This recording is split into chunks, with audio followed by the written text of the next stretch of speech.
చిరుతపులుల అభయారణ్యం అనేది వార్తల్లో ఉందన్నమాట. ఎగ్జామినేషన్ లో కరెంట్ అఫైర్స్ నుంచి దీని గురించి ఏ జరిగినా కూడా అంటే ఏ ప్రశ్న అడిగినా కూడా మీరు ఆన్సర్ చేసే విధంగా నేను మీకు కంటెంట్ ప్రొవైడ్ చేస్తాను. సో దీనివల్ల మీకు ఆ కాన్సెప్ట్ మీద క్లారిటీ వస్తుంది, మళ్ళీ చదవాల్సిన అవసరం ఉండదు. సో ఎందుకు వార్తల్లో వచ్చిందంటే రీసెంట్గా ఇక్కడ బైసన్ ఫెస్ట్ కండక్ట్ చేశారు. సో బైసన్ అనమాట, బైసన్ అంటే దున్న అంటాం కదా, అవి దున్నలు, అవి ఫారెస్ట్లో ఉంటాయన్నమాట. సో ఫారెస్ట్లో ఉండే దున్నలు, అటువంటి ఒక ఫెస్ట్ కండక్ట్ చేస్తారు. ఎందుకంటే ఈ బైసన్ ఇండియన్ బైసన్ అని చెప్పేసి పిలుస్తారు. ఇండియన్ బైసన్ ఏమని పిలుస్తారంటే గౌర్ అని చెప్పేసి పిలుస్తారు, గౌరు. సో గౌర్ అని చెప్పేసి పిలుస్తారు. గౌర్ అంటే జంతువు అన్నమాట ఇది. సో గౌర్ అంటారు.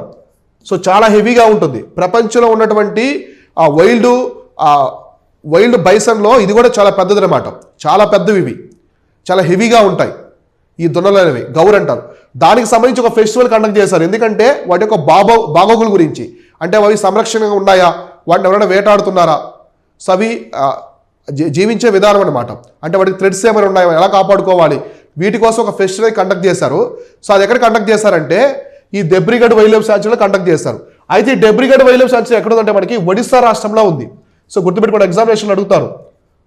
సో ఒడిస్సా రాష్ట్రంలో ఉందన్నమాట. ఒడిస్సా రాష్ట్రంలో ఈ యొక్క దెబ్రిగఢ్ వైల్డ్ లైఫ్ శాంచురీ ఉంటుంది.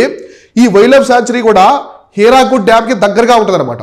హీరాకుడ్ డ్యామ్ ఉంది కదా, సో హీరాకుడ్ డ్యామ్ ఏ నది మీద ఉంది, మహానది మీద నిర్మించారు. సో ఒడిస్సా రాష్ట్రంలో మహానది మీద హీరాకుడ్ డ్యామ్ ఉందన్నమాట. ఇది ప్రపంచంలోనే లాంగెస్ట్ డ్యాము. సో ప్రపంచంలోనే గుర్తుపెట్టుకోండి, వరల్డ్స్ లాంగెస్ట్ డ్యామ్ అనమాట.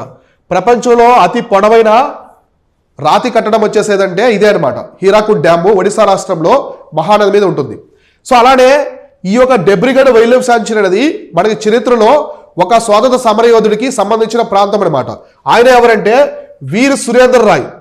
సో వీర్ సావర్కర్ అంటాం కదా, అలా వీర్ సురేంద్ర సాయి అనే అతను ఈ ప్రాంతం నుంచి దెబ్రిగఢ్లోని, ఇక్కడ చూడండి బారాపతార్ అనేది ఆయన ఒక స్థలం అనమాట, ఈయన ఒక కేంద్రం. బారాపతార్ అనేది ఆయన ఒక కేంద్రం అనమాట. ఆ ప్రాంతం నుంచి బ్రిటిష్ వాళ్ళకి అగైనెస్ట్గా తిరుగుబాటు చేశాడు. ఎవరు? ఈ వీర్ సురేంద్ర సాయి అనమాట. బ్రిటిష్ వాళ్ళకి అగైనెస్ట్గా తిరుగుబాటు చేశాడు. ఆ తిరుగుబాటు చేసినప్పుడు ముందు ఆయన ప్రాంతం అనమాట బేస్ వచ్చేసి ఏదంటే ఈ యొక్క బారాపతర. ఈ బారాపతర ప్రాంతం ఈ దెబ్రిగఢ్ వైల్డ్ లైఫ్ శాంచురీలోనే ఉంటుంది. సో అర్థమైంది కదా క్లియర్గా. తర్వాత చూడండి సాలు, అసన, బిజా, ఇవి వృక్షాలు అనమాట. ఈ ప్రాంతంలో ఉన్నటువంటి వృక్ష సంపద. సో ప్రధానంగా దెబ్రిగఢ్ వైల్డ్ లైఫ్ శాంచురీలో ఫ్లోరా ఉన్నటువంటి ప్రధానమైన ఫ్లోరా వచ్చే వృక్ష సంపద సాల్ ట్రీసు, అసన, బిజా అనమాట. ఇవి చెట్లు ఎక్కువ ఉన్నాయి.